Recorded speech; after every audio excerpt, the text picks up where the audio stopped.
Hey, it's Mazzy, and welcome back. Happy birthday, Bob Dylan. This is dropping on May 24th, Bob Dylan's birthday. And I've been thinking about this for a while. I'm going to talk about the Great White Wonder, bootlegs, the first real rock and roll bootleg that came out on vinyl in 1969. Now, this is not a deep dive, but I recently did a response to Dylan Noble Records on the $20,000, not really, Beatle bootleg. And I got a lot of interest in that. And I have done a couple of videos over the years of my bootleg collection, mostly Beatles, but I do have a small handful of Bob Dylan bootlegs. Now, Dylan freaks who are watching this probably definitely know more than I do of the details. So I'm not going to get into the nitty gritty about this, but I want to talk about this because I was there, maybe second generation, not really generation, but second pressing of the Great White Wonder and the Bob Dylan, that whole story. And I want to center around a book I got in the pandemic that came out. I'm going to put a link below to this book. I bought this book, and this is a fascinating book. I read it, 4 years ago, I guess, when it came out, and it's called A Pig's Tale, The Underground Story of the Legendary Bootleg Record Label. Look at this book. You all know Trademark of Quality, don't you? You remember this? Those of you of a certain age or a record collector, you see these around. It's interesting how these actually go for some money on the collector's resale market. And they were so interesting, and it was such an interesting time, an exciting time. And I do want to sort of define the bootleg thing versus counterfeits. Now, I had a few comments on that last Beatle bootleg video about how dare people buy these things, these counterfeits, and take the money. And I understand that point, but let me just tell you the difference, distinguish. Now, maybe we're talking about two sides of stealing and doing things nefariously. Absolutely, and I'm not defending that, but the bootleg series of unreleased material is what I'm talking about. And of course, in terms of the Great White Wonder, this happens to be not a first, but a second. The first one was literally a blank cover. I'll get into that in a minute. But a bootleg, what I'm talking about here, are unreleased material that an artist hasn't put out, and a label hasn't put out officially. It might be live tracks, it might be demos, it might be leftovers. And obviously, that's from the basement tapes. And this tape got out, the basement tape of Bob Dylan and the band at Big Pink, working on these songs, these demos, these publisher demos of songs like The Mighty Quinn, $1 Million Bash, sent to the publisher so other artists could possibly cover them. And Dylan did some of these, the band did some of these, and some of them were never actually officially put out initially by Bob Dylan. And there was the thirst for unreleased material of all these bands we loved in the 1960s.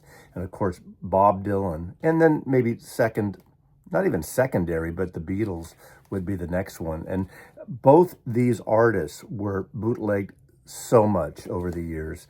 But it really started with these two guys in Los Angeles. Now, what's great about this work, this kind of talks and tells the story almost like a detective novel, the beginning of it. But then it goes through the whole history through a fantastic series of stories and photographs and documents and articles about these two guys. One we'll call the Pigman. Obviously, the names have been changed to protect the innocent, right? Who worked in a record distribution house. Now, a record distributor, one stop they called them, and I used to go to a lot of one stops in the Bay Area and the East Bay and Oakland and around area, are where independent record stores would buy records. For instance, the major labels, Columbia and RCA and Capitol and Warner Brothers, would sell large quantities to the bigger chains and the bigger stores usually. And they didn't really concentrate on the mom and pops, someone who would buy maybe 2 or 4 copies of a title, not major boxes like a Tower or Music Plus or any of the Sam Goody's, those type of things. The majors would sell to them, but the one stop, the independent distributors, you could go in and pick out just copies for your store. I used to do that for my store that I managed. Even though we were a chain of stores, we were able to go to this one stop and pick things to fill up the catalog. Things we didn't get from the majors. There are a lot of independent or smaller labels, I should say. And we could get records and buy records for our shop that were specifically sort of tuned to our neighborhood and the customer base we had. And I really enjoyed that, pulling things that I think our buyers or our customers would like. So these two guys worked at this distributor in Los Angeles, and he had this idea of putting together a fan record. He always wanted to press records. And these two guys compiled this Bob Dylan bootleg made up of songs from the Basement tapes. These are the original tape reels, sort of copies of copies. And they found someone through the guy they worked with who invested a little money. They had almost like a beard, another guy who was a one-hit wonder, former pop star that would take it to pressing plants and get it cut and get it mastered and get it plated and eventually get it pressed. And these were sort of done in secret.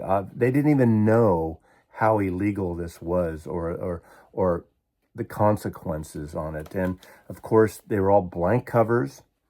And I'll put some images in here throughout the video, kind of showcasing this. The original pressing for The Great White Wonder. It wasn't even called The Great White Wonder yet. It was just this Dylan bootleg. White labels, white cover, not even a rubber stamp, no trademark of quality. 400 copies. And there's folklore on this story. It's still, there's no way to tell what actually happened. Did one larger store buy all 400 copies? Did they distribute to a bunch of mom and pop stores? People were suspicious. They didn't know about it. And it kind of built and built and built.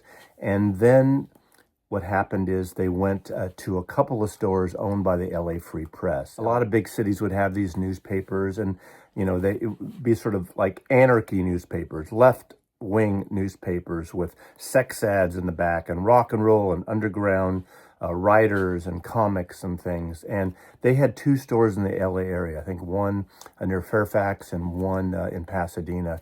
And they bought some of these copies too. And they said, you got to name this thing. And apparently, as the folklore, the story goes, someone there who worked at the store, this woman named it, why don't you call it The Great White Wonder? And of course it stuck. They made a rubber stamp, and that's how it all began and exploded beyond that. And then the story got picked up and up and up. Rolling Stone wrote a feature of it first.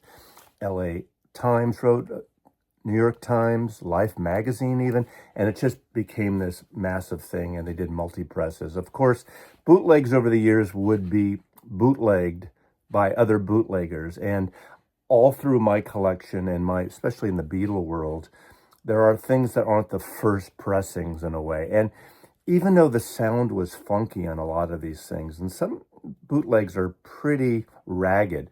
Obviously, later on, there'd be live bootlegs and live concerts and things. And that's the difference between a bootleg and a counterfeit. A counterfeit would be if someone would take an exact album, musically cover, and copy it for nefarious reasons and try to make money at it, circumvent the record label and the artist. Let's say they took Desire here and they made it exactly like it. Counterfeits are records that actually take away and circumvent the official release, and I'm totally against that. But bootlegs, again, it is a gray area. Some people will say it's not fair, but a lot of fans want this, but also fans get a little demanding, and I think who are they to say what an artist should put out? If an artist doesn't want something out, really it should be up to the artist and the label. But I do understand it, and I have definitely over the years participated in purchasing bootleg records. So my copy obviously is not one of the originals. In fact, it's really hard to even know what those 400 originals were, that very first pressing, white on white on white with blank labels and things. There's been various issues over the years. Obviously, this one is still Trademark of Quality. This is what they ended up calling their company. And what's great about the book, it takes, again, a detective dive and a historic dive with photographs of a lot of the theoretically entire catalog of Trademark of Quality. Now, we all know a lot of bootlegs were bootlegged by other bootleggers. So it's kind of hard to kind of keep up with it with no documentation on these records. But this is, again, a later pressing, probably around 1970. I remember, I think I got this at a so-called used record store. Some of the big chains didn't want to carry it for obvious reasons. They didn't want to kind of interfere or get busted by the labels. And of course, federal crimes, FBI, that type of stuff.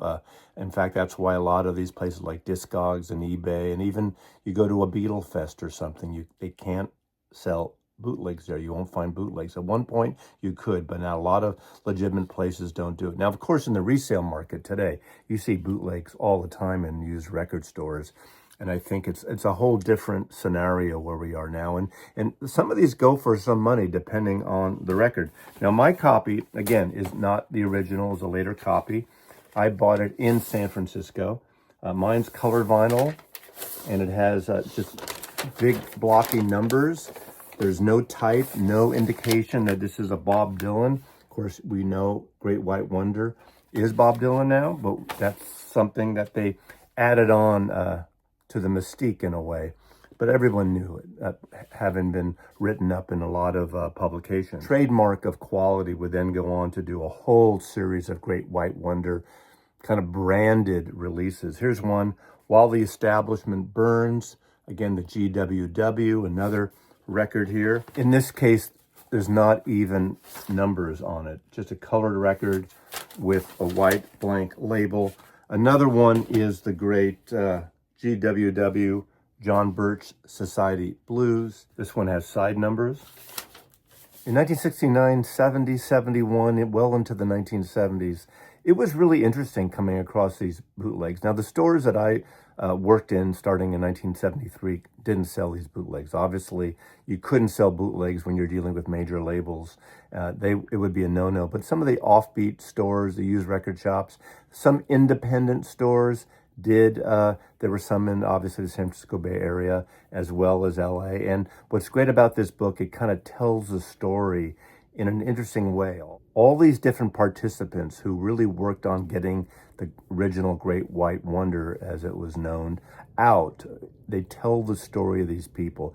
The two guys that started it, the guy that invested the money in it, the one-hit wonder artist that had the connection of getting it cut and led them to teach them how to have a record made.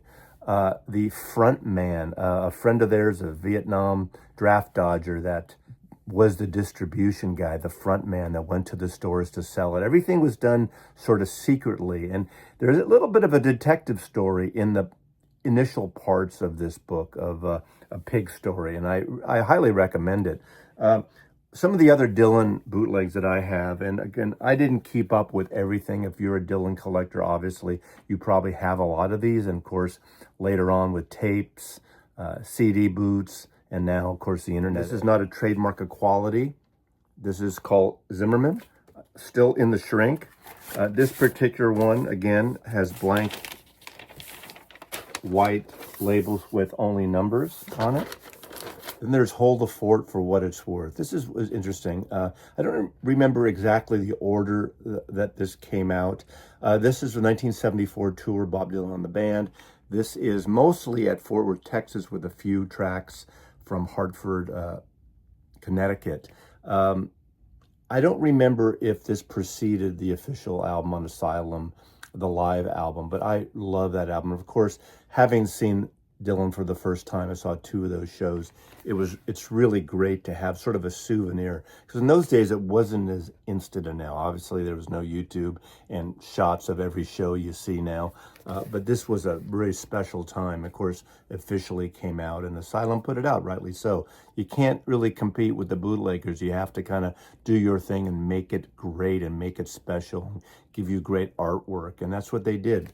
That's what Asylum did at the time. Another one I have is the 1966 Royal Albert Hall show, probably the most infamous live shows that came out on bootleg.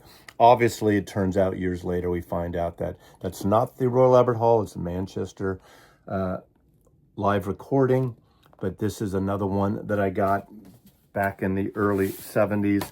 In this case, it's almost totally blank. It's got a little bit of a side one, side two, and in this case, of course, there's no insert. Some were literally just blank. As you saw those first albums, there was no printing on the cover initially. Later, there would be like a Xerox cover and just stuck in a shrink wrap, and that was it. And of course, then they got a little more elaborate and started putting imagery on the cover. They got even more elaborate at one point with this. This is also from the 1974 tour. This is St. Valentine's Massacre. This is actually a box set, a bootleg box set. Over the years, there have been some on the Beatles and other artists.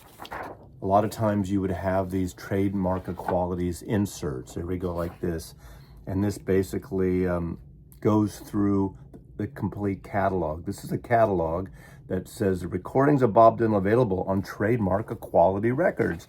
It's kind of like an insert promo. I love it. Promoting bootlegs. Look at all this. Melbourne, Australia, 66. While the Establishment Burns. BBC broadcast, early 60s. The Great White Wonder, of course, is the initial one. Stealin'. John Birch Society Blues, which I have. Seems like a freeze out. Talking Bear Mountain Picnic Massacre Blues. And it has all the track listing on and on and on. We're getting labels now at this point here. And this is on black vinyl. And finally in 1975, Columbia finally decides to put out the Basement tapes. I love this record. This was great because people knew this material, and in bootleg form, definitely, and not great audio. And it surprisingly, it took 6 years for Columbia to put this together. I love the cover. The cover is photographed by Reed Miles, who became a photographer after being an art director, designer, who designed all those wonderful Blue Note records. He had a sort of a Norman Rockwell style of photography of environments. This has kind of taken it to an extreme, but it's a great, great cover. And of course, you know, the sound quality on these are much better. And now, over the years, because of all these bootlegging and a reaction to the bootleg, finally, what is it? When they did the bootleg series, volume 1-4 originally, the Dylan people has really kind of embraced all those great outtakes and demos and different variations, and it's been very successful. And it was definitely a result of Trademark of Quality and that first Great White Wonder record. That's the seed that even Neil Young, who there's a famous video out there of him going into some record store in the East Coast, pulling out the Neil Young bootlegs and telling basically the owner that I'm walking out with these. Why are you carrying these things? You know, but he has his own bootleg series. A lot of artists now. Springsteen has all the live CDs you can buy of shows over the years. And obviously, as these artists age, they're finding there's a financial value in putting out these things because fans want these recordings. Now, some are very protective. We know about the Beatles initially, and one of the second big bootleg records in 1970 was Get Back. Now, I can't believe I colored this in. I remember in 1970, it would have been around April or May of 1970. I was in Los Angeles, so I was just before I turned 16, 15 years old, walking down Hollywood Boulevard and seeing a record store. I wish I knew the record store. And it had one of those signs like a movie marquee on it. And it said, "We have the Beatles, Get Back." I went in and I purchased this. Now, over the years, this was again a rubber stamp. I did this. But this was from the inaugural recordings of the Get Back sessions. And this was before the Let It Be album was released. Remember, that record I showed the other day was the Glyn Johns mix of what was going to be the album. But as a Beatle collector, I was all in on this. But then I kept on. Get Back, Sessions 2, Trademark of Quality. In this case, there's an insert there. Love this bizarre art direction. But the Beatles are for another day, another story, another video. This is really for Dylan's birthday, celebrating his birthday, talking about Bob Dylan bootlegs and the genesis of modern bootlegging in records. In 1969, there was a thirst for unreleased material, and it wasn't something you would easily get. Occasionally, tapes would show up, you'd hear about things, but no one was pressing records. No one was taking the time, taking the money, investing in pressing records to sell. And these two guys did it, and there was a group of people that made The Great White Wonder historic. What's great about A Pig's Tale, this book really tells the history of modern bootlegging, modern in terms of 1969. It started in this distribution one-stop in Los Angeles and how it grew. You hear the history through this wonderful, interesting cast of characters. And then the next part of the book, after you hear that history, specifically Bob Dylan at first and The Great White Wonder, what became the Basement Tapes, just amazing stories. And it's a really interesting thing to follow. I think this would be a cool movie, wouldn't it? But this book really goes through the entire catalog of Trademark of Quality through photographs of the tape boxes, of record covers, of labeling and cataloging. A lot of Beatles stuff in here. There's Blood, Sweat, and Tears. There's Jethro Tull. There's Janis Joplin. There's Neil Young.